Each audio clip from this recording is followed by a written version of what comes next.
Fala, gente boa, tudo bem? Rafael Bittencourt por aqui, muito obrigado pelo carinho de vocês. Vou pedir para que vocês fiquem comigo até o final, é muito importante. Se possível, compartilhe esse conteúdo. Não esqueça também de inscrever, deixar o seu joinha e compartilhar ao fim desse vídeo aqui. Beleza, pessoal? Mas é importante a sua inscrição, o seu joinha, para a gente conseguir ranquear esse conteúdo, esse vídeo. Quero fazer um alerta nesse vídeo aqui, vídeo rápido, um alerta aos pais. Bom, papai, mamãe, tio, titia, vovô, vovó, qualquer pessoa que lidar diretamente no cuidado de algum pequeno, de alguma criança. Às vezes, nas demandas da vida, na correria da vida, a gente acaba tendo que deixar a criança na TV, no tablet, em algum momento, com algum entretenimento, né? Para que a gente possa trabalhar, fazer alguma coisa rápida. E aqui em casa a gente é assim, quando tem que deixar, a gente seleciona, tenta ser o máximo criterioso possível e às vezes eles ainda pegam o controle, coisa que a gente não gosta de deixar. A criança com o controle, não, o controle na mão dos pais.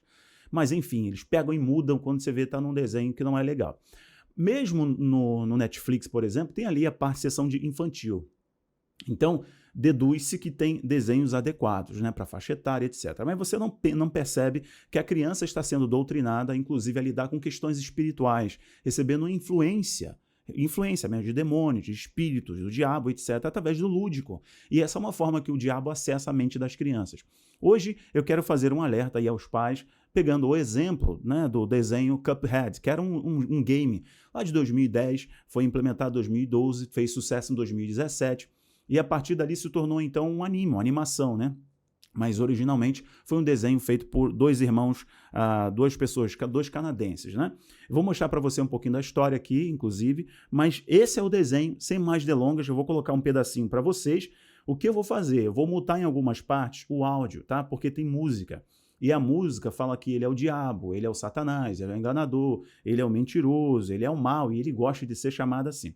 Explico para você tudinho, mas não deixe o seu filho assistir isso aqui, porque de forma lúdica ele induz as crianças a terem uma outra visão sobre o inferno, sobre o diabo. O diabo não é tão mal assim, tá? Vamos lá, ó. É esse trechinho aqui, eu vou colocar aqui para não ter problemas de direito autoral.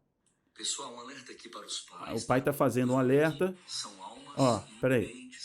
Esse aqui, ó, Cuphead. Olha que absurdo isso aqui. Eu já vou colocar aí na tela para vocês.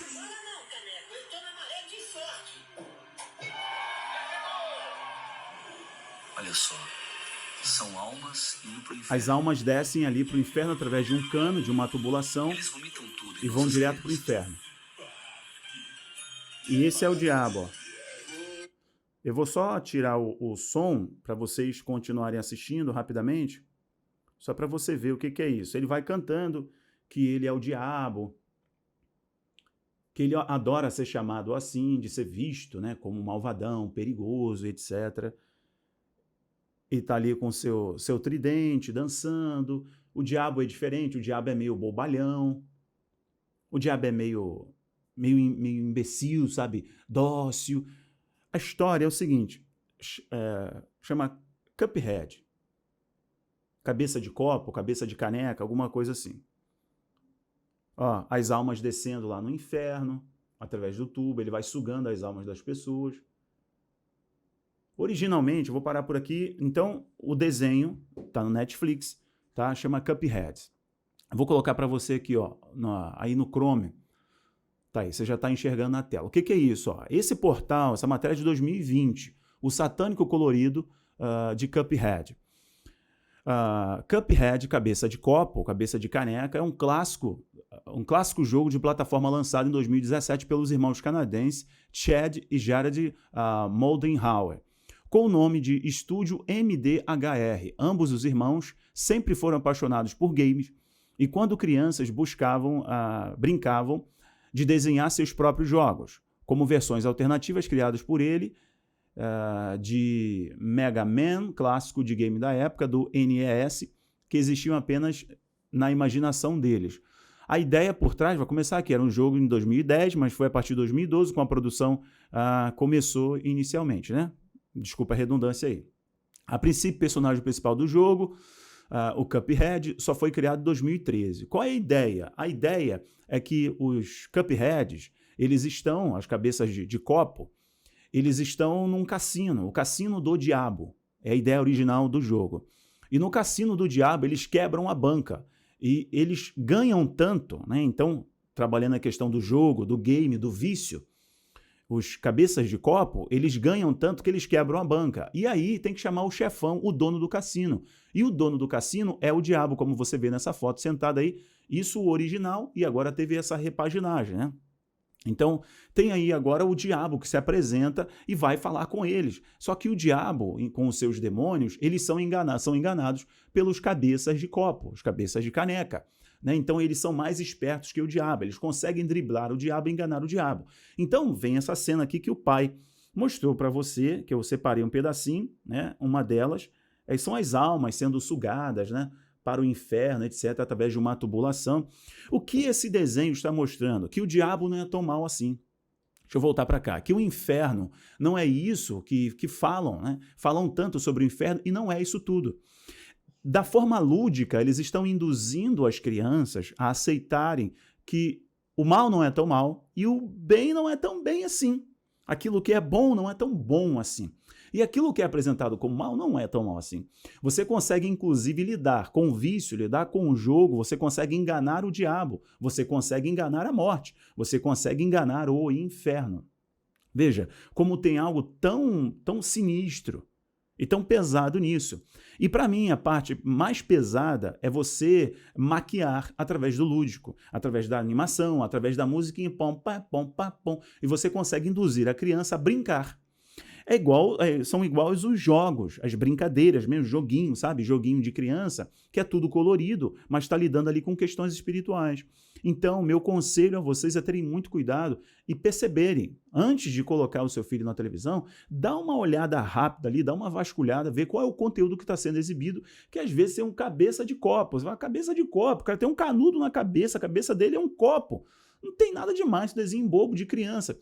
Aí o seu filho está sem dormir à noite, está tendo pesadelo, está vendo vulto em casa, está tendo sonhos terríveis e você não sabe por quê. Você ora, você jejua, o pastor ora, todo mundo impõe as mãos e repreende, mas tem algo que mexeu com o psicológico dele. São essas influências que eles buscam através justamente do animado, do lúdico, do infantil, do colorido, induzir essa criança a começar a se envolver. E depois vem os filmes de adolescente, quando ele vai crescendo, tem uns filmes de adolescente, como Harry Potter, etc., que induzem a magia, né? O mago, o encantamento, fazer uma magia, isso é mágico, isso é encantador, uau, aí vem as produções da Disney, etc. Eu acho que esse conteúdo agora, depois ele passou para a Paramount, eu não sei qual é a empresa que está produzindo isso.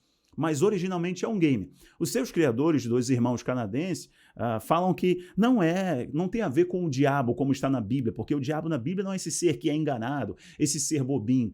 É um outro tipo de coisa. Isso é o que eles estão dizendo, porque querem apresentar um conteúdo palatável para a criança. Mas qual é a necessidade de, inclusive, levar uma criança até o inferno, ainda que seja uma animação? E eles ali brincando com o diabo. É uma estratégia muito suja, uma estratégia perigosa, e eu peço a você, gentilmente, não deixe seu filho assistir e também compartilhe esse conteúdo para chegar ao máximo de pessoas possíveis. Essa é uma estratégia muito clara de afastar as crianças. Por que não tem um baita de um desenho cristão? Como tem, né? Mas por que eles não colocam nessas plataformas? Porque a Netflix sempre coloca essas coisas induzindo a desconstruir a visão do que é mal, do que é bom, né? Ou rivalizando a questão racial. Você vê isso com muita clareza nas produções, nos filmes, tudo que está lá hospedado no Netflix. Você percebe que tem uma questão ideológica e tem uma questão espiritual contra a família tradicional, contra a família cristã, contra os cristãos, né? Veja nos filmes da Netflix, o cristão é sempre aquele que está prejudicando ou foi prejudicado. É aquele que tem prejuízo financeiro ou aquele que provoca um prejuízo financeiro, que a família está destruída, que ele está com a vida toda detonada. E aquele cara que é o oposto da família tradicional, cristã, judaico-cristã, é aquela pessoa bem-sucedida, o empresário, etc. Você consegue perceber essa jogada sutil. E nos desenhos é do mesmo modo. Induz a criança a lidar com essas coisas, se envolver com essas coisas, abre a porta, ficam todas aquelas chaves cognitivas e na adolescência apresenta um tipo de conteúdo um pouquinho mais pesado. E na vida adulta eles não vão querer Deus, eles não vão querer se envolver com coisas de Deus. Você é um filho de Deus, você conhece a palavra, talvez você nem é cristão, mas você conhece a verdade, né? Você ouve falar da verdade. Eu peço a você, se renda a Cristo. Não seja um simpatizante da verdade. Creia em Cristo, se entregue a Ele. E de fato seus olhos vão se abrir ainda mais. Obrigado, pessoal. Compartilhe esse conteúdo. Tchau, tchau.